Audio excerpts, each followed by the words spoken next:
अब कहां ढूंढने जाओगे आप हमारे कातिल, अब तो बस कत्ल का इल्जाम हम ही पर रख दो। जेपीसी की बैठक बुलाई गई, जेपीसी गठित की गई ताकि वक्फ बिल पर मुसलमानों के जो इश्यूज है उसको अच्छे से समाधान किया जाएगा, देखा जाएगा और सुझाव को माना जाएगा। मगर ये तमाम जो जेपीसी की बैठकें हो रही थी, जेपीसी के लिए कमेटी बनाई गई थी जिसमें 21 लोग लोकसभा से आए थे, 10 लोग राज्यसभा से आए थे। ये तमाम जो चीजें थी वो महज एक ड्रामा, एक नाटक, लोगों को बेवकूफ बनाने का पार्लियामेंट्री एक सिस्टम था जिसमें लोगों को बेवकूफ बनाया गया। आपको बता दें कि जेपीसी की बैठक के बाद जो है कल इस बिल को पास कर दिया गया है। इस बिल को जो वक्फ अमेंडमेंट बिल 2024 है उसको पास कर दिया गया है। सत्ता पक्ष के जितने 18 एमपी थे उनके तरफ से 14 सुझाव को पास कर दिया गया है और विपक्ष के 13 लोकसभा राज्यसभा के मिले जुले एमपी थे उनकी तरफ से 44 सुझाव दिए गए। इन 44 सुझाव को सिरे से खारिज कर दिया गया।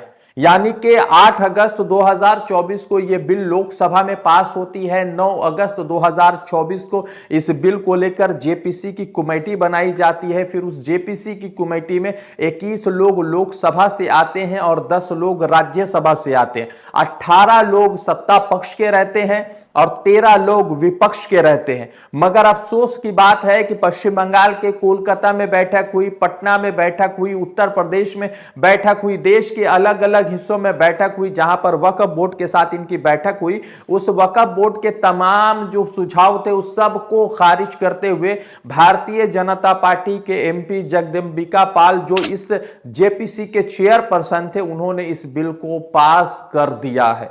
यानी कि जेपीसी की बैठक के बाद वक्फ बिल 2024 पास हो चुका है। यानी कि जेपीसी की बैठक के बाद वक्फ बिल 2024 को पास कर दिया गया है।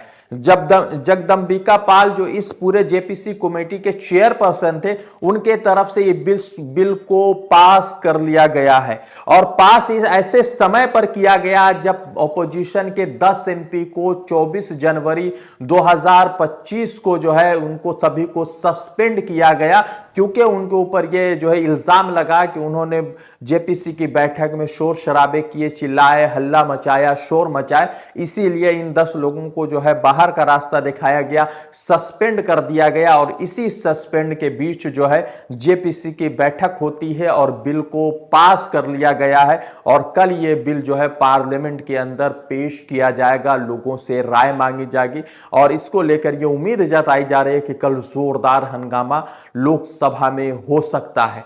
दोस्तों, मैं आपको बताता हूं कि इस बिल के पास करने के बाद क्या 5 बड़े अमेंडमेंट हो सकते हैं और किस अमेंडमेंट को लेकर मुसलमान लगातार नाराज चल रहा है। सबसे पहले आपको पूरा ओवरव्यू बताता हूं इस पूरे जेपीसी का कि कैसे कैसे यह मामलात हुआ। सबसे पहले समझिए कि 8 अगस्त 2024 को किरण रिजिजू जी ने इस बिल को लोकसभा के अंदर पेश किया।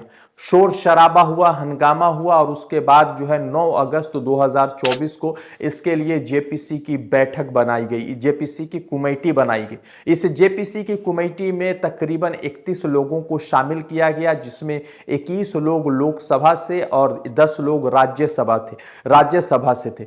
विपक्ष की तरफ से 13 लोगों को चुना गया और सत्ता पक्ष की तरफ से 18 लोगों को चुना गया। लगातार बैठकें चली और उसके बाद 24 जनवरी 2025 को एक खबर सामने आती है। उस खबर में यह पता चलता है कि ओपोजिशन के 10 एमपी को इस जेपीसी के कमेटी से सस्पेंड कर दिया गया। फिर उसके बाद 27 तारीख को 2 बजे के बाद एक खबर सामने आती है सोमवार के दिन कि जेपीसी की बैठक हुई है। जगदम्बिका पाल जो लोकसभा के एमपी है भारतीय जनता पार्टी के, उनके तरफ से इस बिल को स्वीकार कर लिया गया है। सत्ता पक्ष के तमाम जो 14 सुझाव थे उन तमाम सुझाव को मान लिया गया और विपक्ष के जो 44 सुझाव थे उन 44 सुझाव को मुकम्मल से खारिज कर दिया गया है। इनकी एक नहीं सुनी गई है और इनको मुकम्मल तरीके से खारिज कर दिया गया क्योंकि 10 एमपी लगातार पहले से सस्पेंड थे और इस सस्पेंशन के बाद जो है जाहिर सी बात है कि जब 13 लोग विपक्ष थे और 10 सस्पेंड थे तो इन 3 विपक्षी नेताओं के मौजूदगी में इस बिल को स्वीकार कर लिया गया है।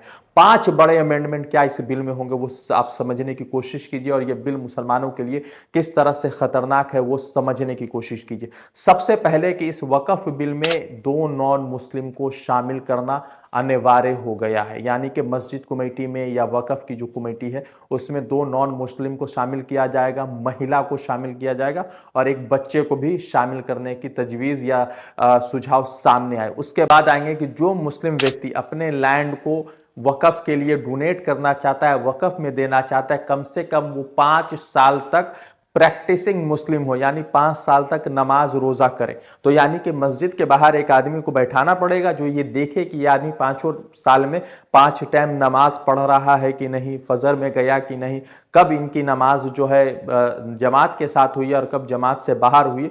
ये चीज़ है दूसरी चीज़।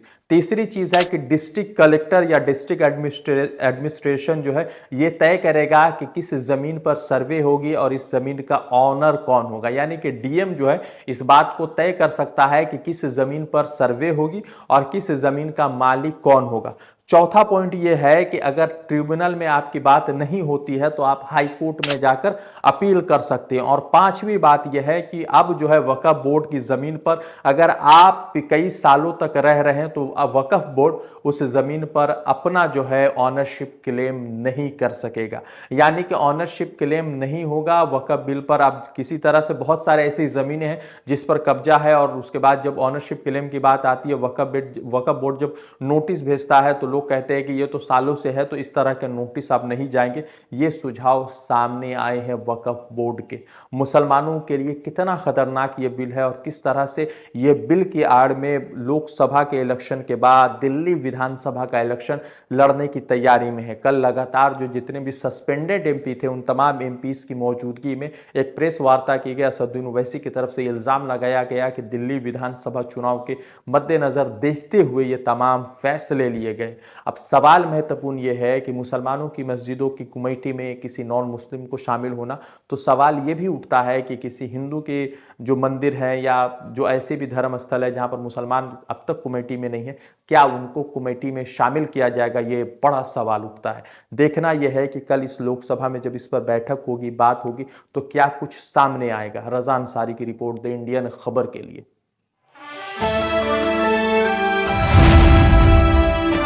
द इंडियन खबर, सच आपके सामने।